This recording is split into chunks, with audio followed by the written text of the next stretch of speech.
The lawyer for the woman accusing Patrick Kane of sexual assault said evidence was tampered with. Now her attorney said an empty evidence bag, which he said had contained the rape kit, was left in the doorway of the woman's mother's home. The Hamburg Police and Erie County Central Police Services in New York said all evidence has been accounted for and handled correctly. Kane's lawyer said that he welcomes an investigation of the bag incident since results of the DNA testing favor his client. No charges has been filed in this case yet. Kane went to training camp with the Blackhawks a week ago and made his preseason debut on Tuesday. Now, this isn't the first time Kane has run into legal issues. In August of 2009, Kane and his cousin were arrested in Buffalo after an altercation with a cab driver. Stephen A., are you okay with Kane playing during this investigation? No, I am not.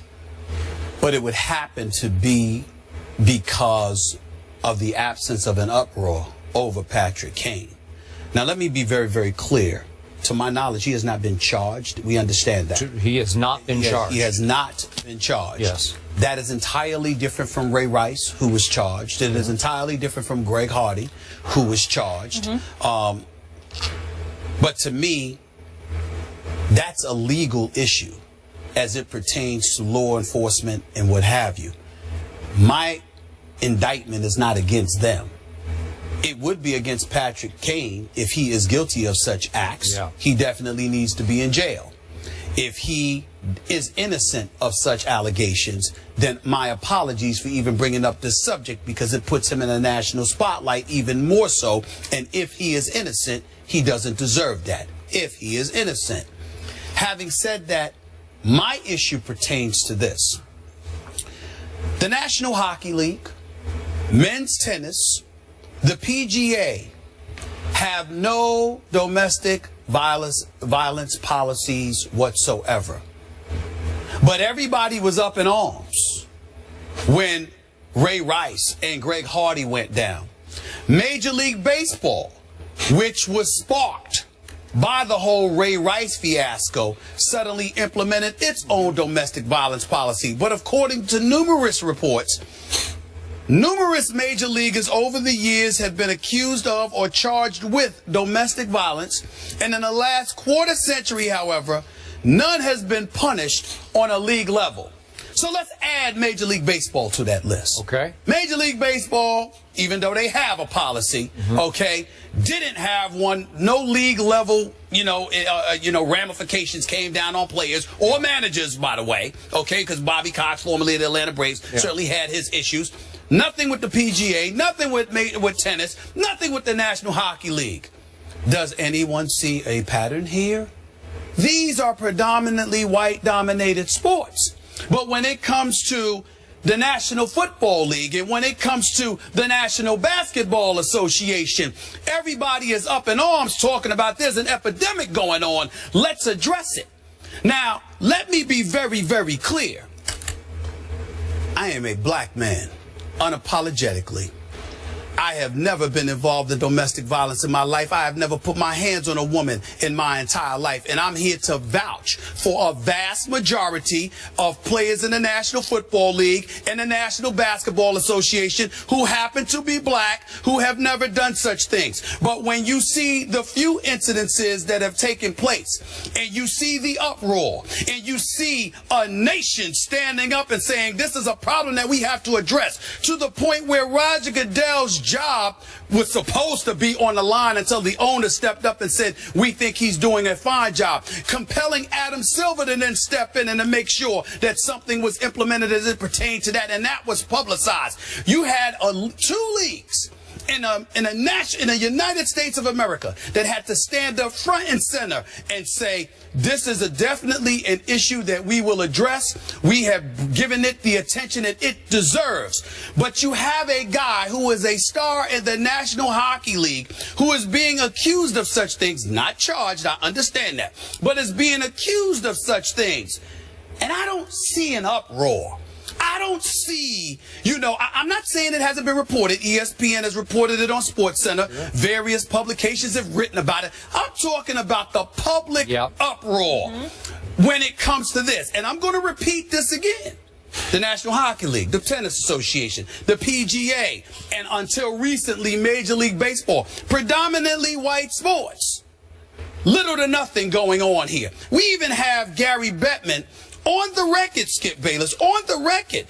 I got to find this quote right here because they said last September, Commissioner Gary Bettman for the National Hockey League took an active stance against domestic violence and sexual assault while speaking in Toronto. In the months since, he has expressed no interest in negotiating a domestic violence policy and a sexual assault policy with the NHL Players Association. And then the last paragraph of this article that I'm reading talks about Bettman has assured fans and the media that no new policy is needed because, quote, our players know what is right and wrong. That's his statement, and he gets away with this. What are we trying to say here? When people look around and they see a bunch of black men who have a problem with the society that we live in, when they see a bunch of black men who are talking about and alluding to the prevalence of racism, these are the kind of things that give those thoughts credence, because we're seeing stuff that's implemented disproportionately, and that's the problem. If this is good for the National Football League and it's good for the NBA, and black players are being labeled with insinuations and beyond because of the actions of a few, how did Major League Baseball get away with this all of these years? How are we not talking more about Patrick Kane? How is it that the National Hockey League, the Players, the Tennis Association, and the PGA have no policy whatsoever? And then you wonder why black folks get upset and they say, oh my Lord, maybe racism is still alive and well? Think about it. That's all I got to say. Wow. Well, I say amen to much of what you said. I appreciate that you did point out hasn't been charged. And just the only point of order I have in the bigger context is, did you have a problem with Jameis Winston being allowed to play at Florida State? He was not charged, remember, as they were investigating? Right. He continued to play games. Well, he proclaimed his innocence, so I didn't have a problem with it, because my whole point is, again, I'm not questioning the legalities and how the legal system chooses to handle something. Okay. What I'm questioning, even more so than the institutions, I'm questioning the public uproar. Jameis Winston was in the news all the time. Because he wasn't charged, though, that there wasn't the uproar. Because I sat in the meeting, just so you know, production meeting, you weren't in, Skip was there, and I said, how have we not covered this? And then one of our producers said he wasn't charged. And my thinking was same with you. Why is he being protected? They said he wasn't charged. I think it's a fair, first of all, in favor so if he was, would there be an uproar? In favor to you, the producers, and white folks across this country, it's a legitimate question, and I understand that.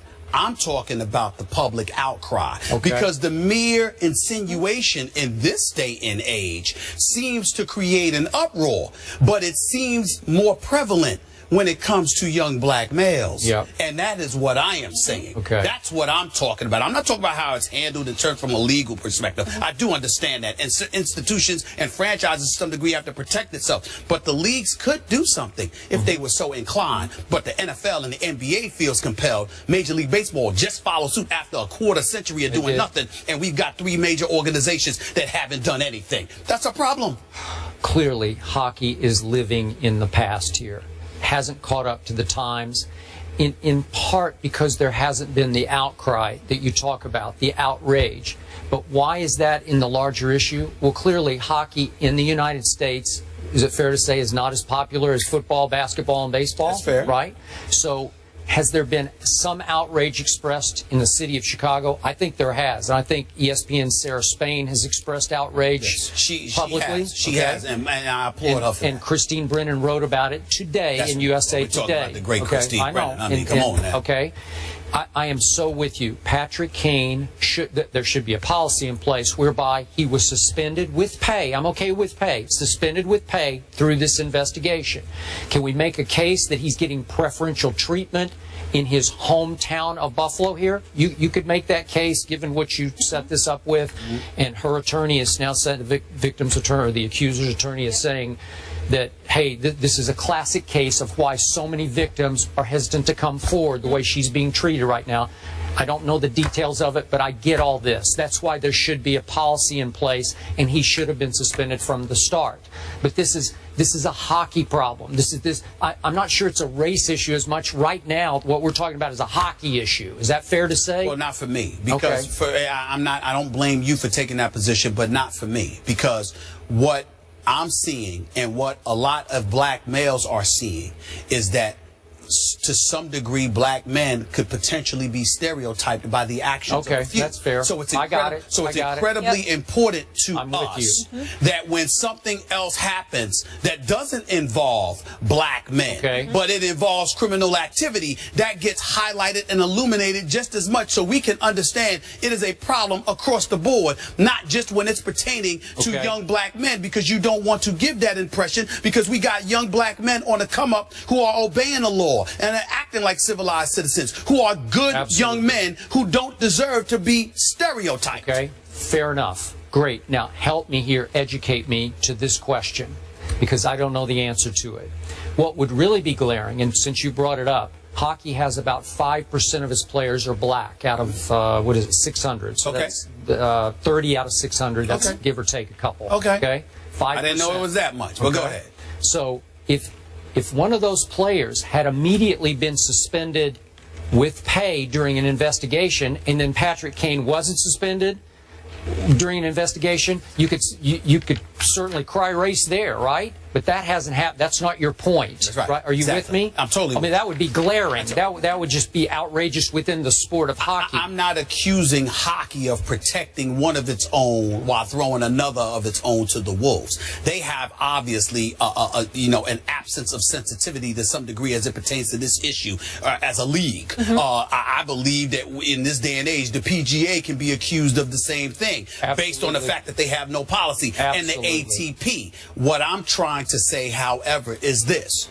As a black man, we recognize that it's hard out there, particularly when the actions of a few potentially taint the many and contribute to stereotypes we already believe was in existence for decades, if not longer. So when something happens with a Ray Rice or a Greg Hardy or somebody, and or a Jameis Winston, and that gets blown up and illuminated, but somehow, some way, Patrick Kane doesn't have to deal with the same level of scrutiny, and the excuse is because he's in hockey. You've got folks sitting there saying, well, wait a minute, NFL's predominantly black, and National Basketball Association is predominantly black. Okay, in Major League Baseball, even though there were a lot of white guys that were accused, you've got Dominicans or of a darker skin, but primarily it's America's national pastime, and it's a whole lot of white guys. At least one white manager. There you go, and at least one white manager. So you just arrived on the come up in the aftermath of the Ray Rice situation, and then you have these predominantly white sports with no policy.